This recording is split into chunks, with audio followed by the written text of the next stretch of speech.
falamos um pouquinho sobre o procedimento, o processo, né, aplicativo do aluno nota 10, chegando ali na pontinha do iceberg do aluno que acaba se tornando um aluno com TDAH, que é o transtorno com déficit de atenção.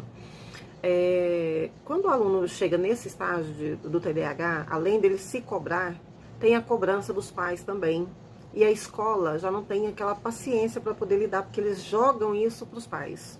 Bom, seu filho tem o TDAH, então ele precisa de um acompanhamento, ele precisa de uma ajuda médica, ele precisa de uma avaliação, passar por uma avaliação por um psiquiatra. E depois dessa avaliação, muitas vezes, alguns são tratados de forma medicamentosa, tomam medicação para concentração. Além da terapia, além das sessões terapêuticas, que ajudam para quem tem o transtorno de ansiedade e que seja de forma introspectiva também, porque tem pessoas que têm o TDAH e que não são, o TDA, que não é hiperativo, que o TDAH é com hiperatividade, o TDA é sem hiperatividade. E o que não é hiperativo, ele é extremamente introspectivo, então ele guarda todas aquelas emoções para ele, ali para dentro de si, e chega um momento que a tampa da panela explode e aí a bagunça está feita. Então é preciso cuidar para que não chegue a esse ponto.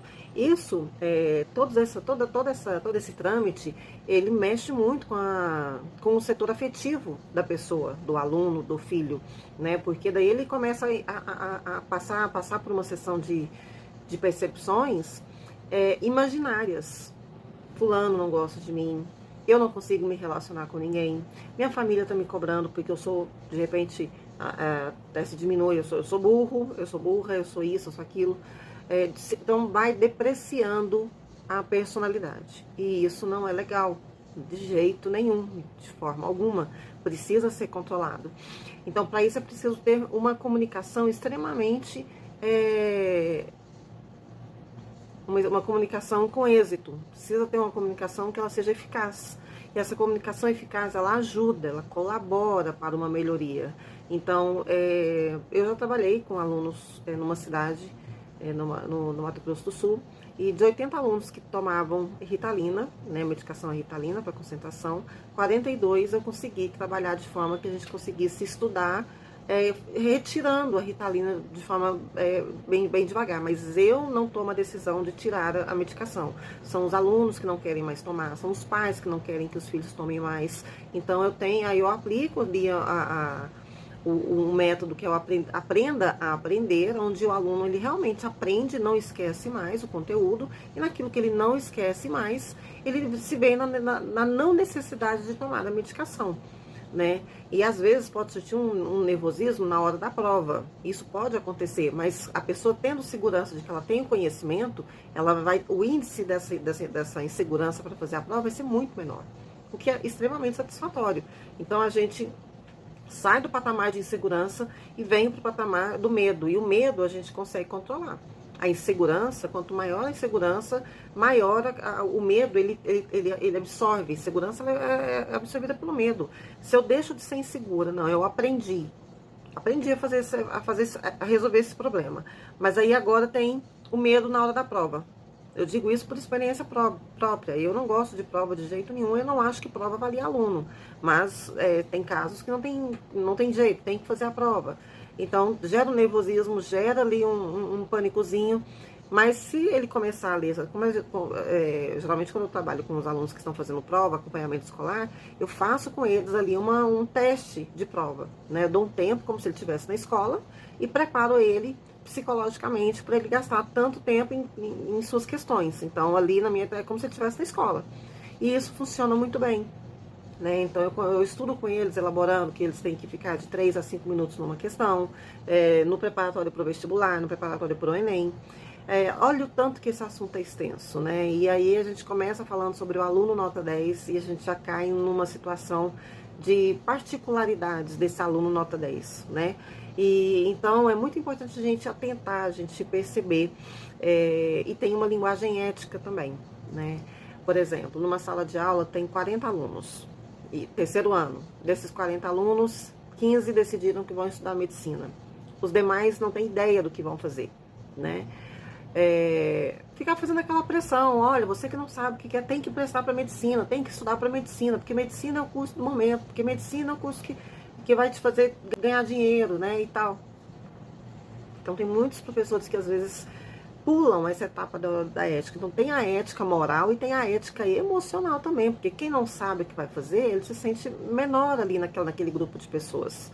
Né? Poxa, eu me sinto inferior porque eu não sei nem o que eu vou fazer. Eu não tenho capacidade nem de saber o que eu quero da minha vida.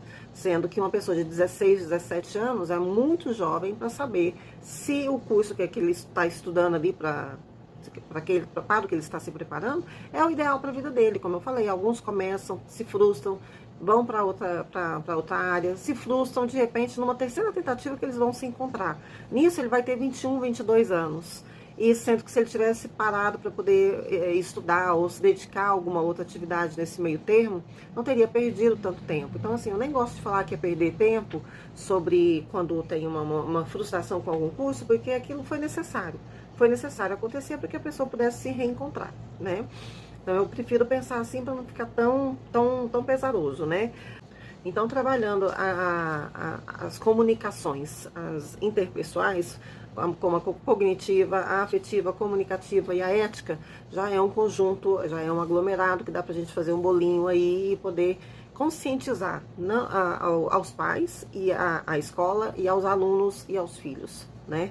Então, quando eu digo alunos, filhos, é porque eu estou falando sobre família e sobre escola. Então, na família são filhos, na escola são alunos. Então, é preciso separar, porque o comportamento de cada um muda, né? Em determinado aspecto. Então, sobre o aluno nota 10.